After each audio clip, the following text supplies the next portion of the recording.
అంత ఘనంగా అట్టాలు కట్టాం. అట్టాలు కట్టి చూడ ఎట్లా రంధ్రం చేసుకొని లోపలికి వచ్చాయో. ఆ రంధ్రంలోంచి దూరటం రావడం లోపలికి. ఈ చూడు ఏం చేస్తుందో లోపలికి వచ్చి. పొద్దున్నే ఆదివారం సెలవు కొంచెం ప్రశాంతంగా ఉందా అని నేను అనుకుంటే ఈ ఇంట్లోకి వచ్చేలా హడావిడి చేస్తున్నాయి. ఏం చేయాలి వీటిని?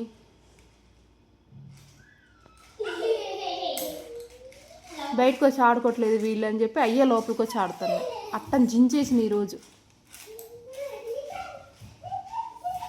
ఎంత ధైర్యమో వీటికి, కొంచెం కూడా భయం లేదు.